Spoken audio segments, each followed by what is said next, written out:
नमस्कार। इस वक्त की जो बड़ी खबर है, भारत ने अपना न्यूक्लियर जो परमाणु मिसाइल है उसका सफल परीक्षण किया है। अभी अभी ये बड़ी खबर आ रही है और ऐसी समय में ये खबर आ रही है जब भारत और चीन की जो सेनाएं हैं वो आमने सामने हैं, चाहे वो अरुणाचल प्रदेश में है और चाहे लद्दाख में हो। चारों तरफ से चीन और भारत आमने सामने हैं और दूसरी तरफ पाकिस्तान से भी भारत लड़ रहा है। और ऐसे समय में भारत ने परमाणु मिसाइल का सफल परीक्षण किया है जिसकी जद में चीन और पाकिस्तान पूरा आता है और कुछ अफ्रीका के देश हैं, बहुत सारे देश हैं जिन तक इसकी जद में है। 5000 किलोमीटर से ऊपर इसकी रेंज है और ये परमाणु मिसाइल ऐसे समय में भारत ने परीक्षण किया है जब चीन ने इससे कुछ दिनों पहले हाइपरसोनिक DF-17 का जो सफल परीक्षण किया था। उसके बाद अब ये भारत ने अग्नि 5 का तो चीन को मुंह तोड़ जवाब दिया है और उसका परीक्षण सफलतापूर्वक किया है।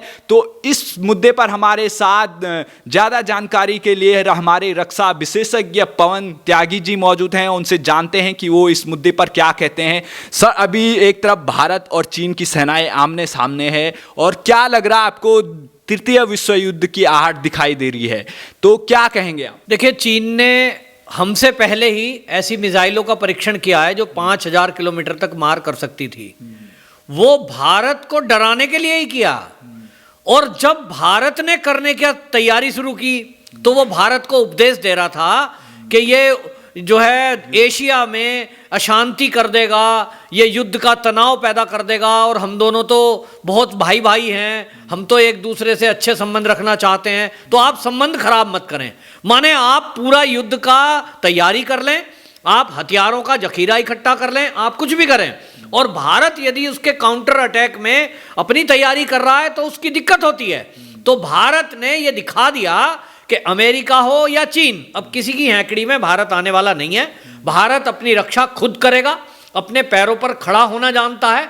जिस तरह से S-400 को लेकर के विवाद हुआ, अमेरिका से S-400 लेनी थी, कभी रूस आंखें दिखा रहा है, भारत ने तय कर दिया और भारत के वैज्ञानिक जो तय कर देते हैं वो कर दिखाते हैं। इस अग्नि 5 मिसाइल से ये करके दिखा दिया है। आपको बताएं, इसमें जो है 2 कंपनियों ने मिलकर के ये किया, मतलब 2 जो संस्था है हमारी, एक है इसमें DRDO, एक है भारत डायनेमिक्स लिमिटेड BDL।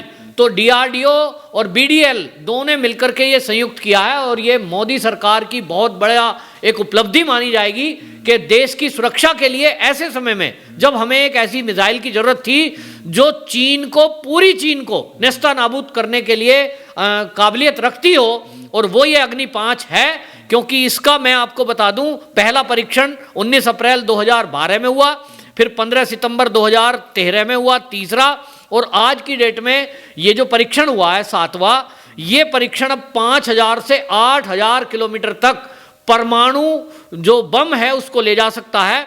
और इसके लिए आपको बता दें कि इसमें जो है 2 स्टेन के रॉकेट बूस्टर हैं। जो रॉकेट जाता है वो सेल लगे होते हैं और उसमें सॉलिड फ्यूल रखा जाएगा, और एक बार अगर छूट गया तब फिर इसको बीच में कोई ना तो ध्वस्त कर सकता है ना ट्रेस कर सकता है। ये रडार की पकड़ में भी नहीं आता क्योंकि इसकी जो गति है वो आवाज की, ध्वनि की आवाज से, ध्वनि से 24 गुना इसकी स्पीड है। तो इसलिए रडार की जद में आता नहीं है। जब तक रडार कैच करके और बताने की कोशिश करेगा तब तक तो ये नेस्तनाबूद कर देगा अपने जो टारगेट है, और इसलिए चीन में बौखलाहट है। लेकिन जो ये समय है, इस समय का बड़ा महत्वपूर्ण है। और समय क्या है इस समय? चीन ने जिस तरह से लद्दाख एरिया में अपनी सेना को बढ़ा के रखा है, 50,000 सैनिक परमानेंट वहां बंकर बना रहे हैं। इसी तरह आप देखिए अरुणाचल प्रदेश में बाकायदा जो उसका एरिया है चीन का, उस क्षेत्र में पूरे गांव बसा लिए हैं और उन गांव में सैनिकों को बसाया है। ये खबर जब भारत को लगी तो भारत ने भी वहां अपना पूरा अमला बिठाया, सेना को खुली छुट्टी दी और वहां युद्ध अभ्यास किया। उस युद्ध अभ्यास पे भी इनको ऑब्जेक्शन था कि अमेरिका के साथ मिलकर के हमारी सेना जो युद्ध अभ्यास कर रही थी उसको भी ये कह रहे थे क्या जरूरत है, इससे तनाव पैदा हो रहा है। तो भारत ने किसी की नहीं सुनी, अपनी तैयारी रखी। अरुणाचल प्रदेश में जिस तरह से इसने गांव बसाए चीन ने और वहां सैनिक बसाए, और जिस तरह से लद्दाख में इसने एक्टिविटी करी, भारत के पास इस तरह के इनपुट्स मिल रहे थे कि चीन हमला करेगा और वो हमला इसलिए करना चाहता है कि वहाँ जो राष्ट्रपति है चीन के, वो जो शी जिनपिंग है, उन्होंने कार्यकाल तो जीवन भर का रखा है, लेकिन वहाँ उनकी जो विफलताएं हैं, वहाँ बेरोजगारी बढ़ रही है, वहाँ कोयले की वजह से फैक्ट्रियाँ बंद है, वहाँ लाइट नहीं आती, और जिस तरह से कोरोना को लेकर वो बदनाम हुआ चीन, उसके बाद दुनिया के कई देशों ने उससे करार रद्द कर दिए। वो कंगाल होने की तरफ चल रहा है, और वहाँ का राष्ट्रपति ये चाह रहा है कि दुनिया का ध्यान हटाकर और अपने नागरिकों का ध्यान हटाकर वो युद्ध में ले आए, और ताकि वो कहे साहब भारत ने मेरे ऊपर अटैक कर दिया, और इसलिए वो कोशिश कर रहा है। तो जो हमारे सूत्र हैं सेना के, वो ये कह रहे थे कि चीन का राष्ट्रपति अपनी कुर्सी बचाने के लिए और चीन के लोगों का ध्यान बटाने के लिए, जैसे पाकिस्तान करता है कि पाकिस्तान में प्रधानमंत्री विफल हुए, वहाँ तख्ता पलट अगर करना है सेना को, तो वो भारत में डिस्टरबेंस करने लगते हैं, कश्मीर का राग अलापने लगते हैं। कश्मीर जिसने किया, वो सेना के जनरल को वहाँ की जनता कहती है तुम अच्छे हो। अभी एक मुद्दा ये भी आ रहा है कि जो हमारे वेस्टर्न एयर कमांड के एयर मार्शल अमित देव जी ने कहा है कि एक दिन जो पीओके है वो हमारे पूरे कश्मीर के साथ जुड़ेगा। ऐसे समय में जब भारत और चीन और पाकिस्तान पीओके को लेकर काफ़ी चिंतित है, मोदी सरकार का जो घोषणा पत्र है इसमें भी पीओके का जिक्र है, तो आपको क्या लग रहा है कब सही समय होगा और ये इतना बड़ा बयान दिया है उसका क्या महत्व है? देखिए, जिस तरह से अफगानिस्तान में तख्ता पलट हुआ और वहाँ तालिबान की एंट्री हुई, उस तालिबान की एंट्री में एक चीज़ समझ में आई कि अमेरिका और चीन कहीं ना कहीं मिल गए हैं, और दोनों ने मिलकर वो उनको आगे बढ़ा दिया तालिबानियों को। और उसमें डायरेक्ट एंट्री चीन की नहीं है, लेकिन इनडायरेक्ट रूप में चीनी सैनिक वहाँ बैठे हैं, हवाई अड्डे पर उनका कब्जा है अफगानिस्तान में, और पाकिस्तान की ISI के सहारे वो पूरा आतंकवाद भारत की तरफ मोल्ड करना चाहता है, और पीओके पर डिस्टर्बेंस करके वो कब्जा जमाए रखना चाहता है। क्योंकि पीओके से वो जो सीपैक है, चीन की बहु प्रतीक्षित जो उसकी योजना है, जिसके जरिए वो एशिया के सभी देशों में अपना व्यापार बढ़ाना चाहता है, असली बात वो है कि भारत ने ऑब्जेक्शन किया कि आप अपना ये रेल और सड़क मार्ग जो बना रहे हैं, ये हमें ऑब्जेक्शन है क्योंकि पीओके हमारा है। अब उसको खाली कराना है, तो खाली कराने के सबसे पहले जो आड़े आएगा वो चीन आ रहा है। जब तक चीन वहाँ से नहीं हटेगा, जिसके 1 लाख के करीब नागरिक चीन ने वहाँ बसा दिए हैं पीओके में, इंजीनियर बताकर, मजदूर बताकर, वो उसकी चाल है कि भारत कभी पीओके पे अगर हमला करे तो आप कह दो साहब चीन के नागरिकों पर हमला हुआ है। तो भारत इस चाल को समझ रहा है, और भारत ने अब ये भी समझ लिया है कि जिस दिन पाकिस्तान से अगर आतंकवाद को ख़त्म करने के लिए भारत ने हमला किया तो चीन उसकी सपोर्ट में आएगा। और चीन ने इसीलिए अरुणाचल प्रदेश और लद्दाख दोनों बॉर्डर पर दबाव बनाने के लिए भारत को, ये अपनी सेनाओं को वहाँ स्टोर किया है, वहाँ तैनात किया है। और इसलिए भारत ने ये तय किया कि हम दोनों से, देश के जो दुश्मन है चीन और पाकिस्तान, दोनों से एक साथ मुकाबला करेंगे। तो सेना के जनरल का जो बयान आपने बताया वो इसीलिए था कि उन्होंने कहा हमारी तैयारी पूरी है, और CDS विपिन रावत ने भी कुछ दिनों पहले कहा था कि हमारी पूरी तैयारी है, और हम दोनों देशों से जो दुश्मन है हमारे देश के, एक साथ कड़ा मुकाबला करने में सक्षम है। एक तरफ अभी जो बॉर्डर की स्थिति है, चाहे वो अरुणाचल प्रदेश को लेकर चीन की आपत्ति हो, और दूसरी तरफ यहाँ पर हमारे जो पीओके और अक्साई चीन, जिसमें पाकिस्तान ने अक्साई चीन को दे दिया है, तो अब सबसे बड़ा मुद्दा ये है कि अगर भारत और चीन के बीच, चाहे पाकिस्तान के दोनों के साथ अगर युद्ध होता है, तो सबसे पहले यहाँ पे पीओके और अक्साई चीन पर भारत की नज़र होगी उसको खाली कराने के लिए। तो आपको क्या लग रहा, कहाँ जाएगा अब ये मुद्दा? देखो, अधिकतर तो बात ये है कि अभी तक क्या है कि युद्ध का एक मामला है कि युद्ध करने के पहले आप अगर शक्तिशाली हैं तो आपकी तरफ कोई आंख नहीं उठाता। चीन ने विस्तारवादी नीति के तहत दुनिया के कई देशों में अपना कब्जा जमा लिया, जिसमें से पाकिस्तान भी एक है। ताइवान पे इसी तरह वो कर रहा है। तो वो जो है ना, हैंकड़ी दिखाता है। भारत की तरफ भी उसने बढ़ने की कोशिश की, तो भारत ने बिना हमला किए ये दिखाने की कोशिश की कि यदि तुम्हारे पास मिसाइल है तो हम भी बनाना जानते हैं। और आज की डेट में जो अग्नि 5 का परीक्षण हुआ है, इसके बाद आपको बता दें, भारत अब जो है ग्लोबल अंतर्राष्ट्रीय अंतर महाद्वीप मिसाइल क्लब में शामिल हो गया है, जो इसमें दुनिया के कुछ ही देश थे, जिसमें चीन था, अमेरिका था और ऑस्ट्रेलिया था। अब इस क्लब का मेंबर भारत भी हो गया है, यानी अब परमाणु बम हमारे पास भी है। अगर तुम हमारी तरफ बढ़ोगे तो हम भी जानते हैं कि बीजिंग को और चीन को कैसे नष्ट करना है। तो ये हमारे पास होना बिल्कुल ठीक इस तरह है जैसे गली मोहल्ले का कोई गुंडा आपको परेशान करता हो और आपके पास यदि रिवॉल्वर राइफल है, तब वो ये देख लेता है भैया तू कट्टा ले रहा था, ये रिवॉल्वर इसके पास भी है। तो भारत का अग्नि 5 मिसाइल ये चीन को दिखाने के लिए है। पाकिस्तान तो हमारे सामने टिकता ही नहीं है। तो असलियत में यह है, अब चीन को 100 बार सोचना पड़ेगा भारत की सीमा में एक कदम बढ़ाने के लिए। तो जो चीन सोच रहा था कि वो नेहरू जैसे प्रधानमंत्री का सामना कर रहा होगा, शायद उसको अभी पता लग गया होगा, जो गलवान में भारत की सेना ने उसे जवाब दिया है। अब उसे जवाब ये भी मिल रहा है कि भारत ने पूरी तरीके से मिसाइलें जो बॉर्डर पर है वो तैनात कर दी है, और हमारे पास अभी राफेल भी आ चुका है। जिस तरीके से चीन डर रहा है, क्या कहेंगे आप? अब चीन कहाँ जाएगा, किस तरफ जाएगा? देखिए, चीन को जाना कहीं नहीं है, वो बॉर्डर पे खड़ा है और मैंने कहा उसकी मजबूरी है कि वो अपने राष्ट्रपति जो वहाँ के हैं शी जिनपिंग, वो अपनी गद्दी बचा लें, इसलिए वो युद्ध की हैंकड़ी दिखा रहे हैं और युद्ध कर भी सकते हैं, ऐसी खबरें आई थी।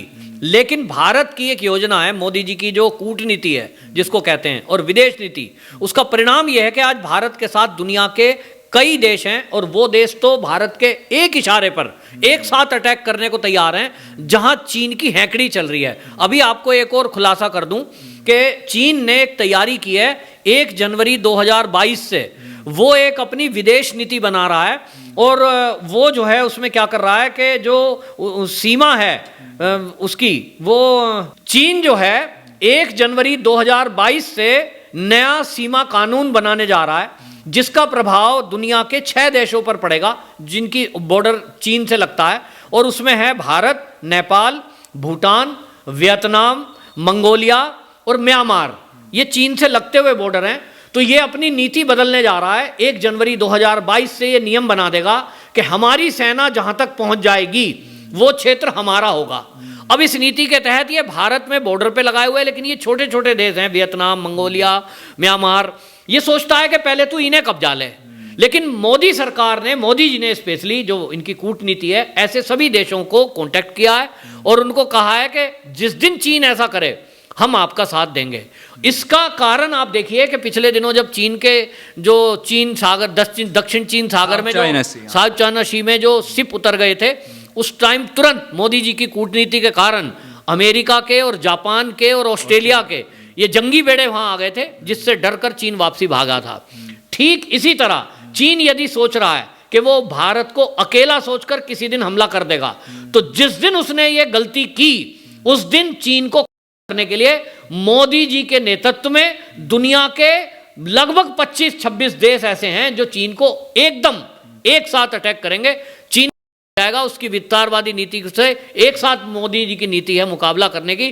तो चीन इस बात को समझ रहा है कि मोदी जी एक ऐसे प्रधानमंत्री हैं जिनकी कूटनीति के कारण दुनिया के वो देश जहां चीन अभी तक विस्तारवादी नीति के तहत घुसपैठ कर चुका, अब वो मिलकर एक साथ तेरा मुकाबला करेंगे, तो वो हरकत करेगा नहीं। अब अभी जब हमने शुरू सवाल किया था कि ये जो परमाणु मिसाइल आज अग्नि 5 का हमने टेस्ट किया है, उसमें अब ये नतीजा निकल रहा है कि द्वितीय विश्व युद्ध तक तो जमाना चले गया, लेकिन अब तीसरे विश्व युद्ध की जो आहट है, एक तरफ चाइना, ताइवान हो और चाहे वियतनाम हो और भारत जैसे पड़ोसी देश हैं, उनको धमकी देता रहता है, आंख दिखाता रहता है। तो ऐसे समय में जब क्वाड में भारत ने अभी शामिल हुआ था भारत उसमें, तो उस समय जब जापान और ऑस्ट्रेलिया और भारत, अमेरिका, ये सारे देश किस तरीके से चीन का जो मुकाबला है, विस्तारवादी नीति है, उससे मुकाबला करना है, उसके लिए योजना बना रहे हैं। अब जब चाइना बॉर्डर पर लद्दाख में भारत के खिलाफ काम कर रहा है और अरुणाचल प्रदेश में भारत के खिलाफ काम कर रहा है, जब ये चारों देश एक साथ मिलेंगे तो क्या चीन अब जो उसकी हेकड़ी है वो खत्म होने के दिन आ गए? बिल्कुल आपको बताएं कि भारत की जो इस समय का बदलता हुआ भारत है, उसने एक तो मैसेज दुनिया को ये दे दिया कि आपके पास जो अस्त्र शस्त्र हैं वो हमारे पास भी हैं। अगर हमारे ऊपर कोई अटैक करेगा तो हम सक्षम हैं अपनी रक्षा में, और आपको भी नेस्तनाबूद करने के लिए। जो क्वाड का आपने उदाहरण दिया, क्वाड का जो सम्मेलन है वो विस्तारवादी नीति को लेकर ही हुआ था और उन देशों ने यह तय किया था कि चीन से अब कोई भी समझौता नहीं करेंगे क्योंकि कोरोना वहीं से फैला था। अब उसका नाम तो नहीं लिया, लेकिन मोदी जी के जितने भाषण आप पिछले एक हफ्ते के देखेंगे, उन्होंने कई बार इस बात को दोहराया है, लोकल फॉर वोकल ये बोला है। इसका मतलब यह है कि चीन को करारा झटका आर्थिक रूप से दिया जाए। उसकी कमर तोड़ने का एक ही तरीका है, उसकी जो व्यापार है, तो व्यापार पे अटैक किया जा रहा है। भारतीय कंपनियों को मोदी जी के नेतृत्व में भारत में मदद की जा रही है, शिफ्ट किया जा रहा है। बड़ी बड़ी कई चाइना से कंपनियां भारत में शिफ्ट होकर आ गई और अब भारत का जो चीन से व्यापार था, अरबों खरबों रुपए डॉलर का जो व्यापार होता था हर साल, उसमें भारी गिरावट आई है। और जो क्वाड देश हैं, इन सब ने यह तय किया है कि जो कच्चा माल चीन से लेते थे, चीन के बजाय अब ये आपस में इंडिया से लेंगे, क्योंकि इंडिया में भी लेबर उतनी ही सस्ती है जितनी चीन में है। तो एक चीन में लेबर सस्ती होती थी, इस वजह से कई बार मैन्युफैक्चरिंग हब उधर होता था। लेकिन अब भारत सरकार ने जिस तरह की नीतियां बनाई हैं अपनी उद्योग धंधों को बढ़ावा देने के लिए, जिस तरह से बैंकों को इंस्ट्रक्शन दी हैं, उसके तहत आप देखेंगे बड़ी बड़ी कंपनियां, चाहे वो अमेरिका हो, ऑस्ट्रेलिया हो या जापान हो, वो भारत में बड़े पैमाने पे इन्वेस्ट करेंगे, जिसका सीधा असर चीन की आर्थिक स्थिति पर पड़ेगा और भारत आर्थिक गुलाम होने से बचेगा, वहीं चीन को आर्थिक रूप से वो प्रहार करने का काम करेगा। और जाते जाते अंतिम सवाल है यहाँ पर, अभी दीपावली कुछ दिनों में आ जाएगी और उस समय चीन का जो भारत में बाजार है वो काफ़ी बड़ा है और प्रधानमंत्री मोदी ने कहा है कि वो किस तरीके से जो भारत में बने हुए उत्पाद हैं उनका इस्तेमाल करें। एक प्रधानमंत्री होने के नाते उनका जो यूएन की गाइडलाइन है उनके अकॉर्डिंग वो खुलेआम किसी भी देश के सामानों का विरोध करने के लिए वो नहीं कह सकते हैं। तो आपको समझना चाहिए कि प्रधानमंत्री मोदी क्या मैसेज देना चाहते हैं कि वो जो चीन जिस तरीके से भारत के मार्केट में किस तरीके से कब्जा कर रहा है और दूसरी तरफ भारत के सैनिकों को मौत के घाट उतारने के लिए वहां पर मिसाइलें तैनात कर रहा है। तो अंतिम में हम आपसे एक मैसेज जनता को देना चाहते हैं कि आप बताइए कि क्या मैसेज देना चाहते हैं। प्रधानमंत्री ने तो कह दिया है, आप क्या मैसेज देना चाहते हैं दीपावली के समय में? देखिए, सभी देशवासियों को यह बात समझना चाहिए कि यदि हम कोई 100 रुपए की चाइना लड़ी खरीद कर बाजार से लाए तो ये 100 रुपए में 50 रुपए चीन को जाएंगे, उससे वो गोली खरीदेगा और वो गोली हमारे ही सीने पर, हमारे सैनिकों के सीने पर आने वाली है। और इसलिए ये प्रण करें कि दिवाली ही नहीं, पूरे जीवन भर चाइना का बहिष्कार करना है। सरकारें, जैसा आपने बताया, सरकार की अपनी एक मजबूरी है, वो ट्रीटी है, उस तरह नहीं बोल सकते, लेकिन आप और हम ये अभियान अगर चलाएंगे स्वदेशी का और चीन का बॉयकॉट करेंगे तो निश्चित रूप से हम बेशक बॉर्डर पर नहीं है, हम सेना में नहीं है, लेकिन हम चीन के ऊपर इस तरह से हट सकते हैं, अपनी देशभक्ति दिखा सकते हैं स्वदेशी माल खरीद कर। बहुत बहुत शुक्रिया। और जो भी अभी बॉर्डर से रिलेटेड खबरें आएंगी उसको सबसे पहले हम आप तक पहुंचाएंगे। हमारे चैनल से जुड़े रहिए। धन्यवाद, शुक्रिया।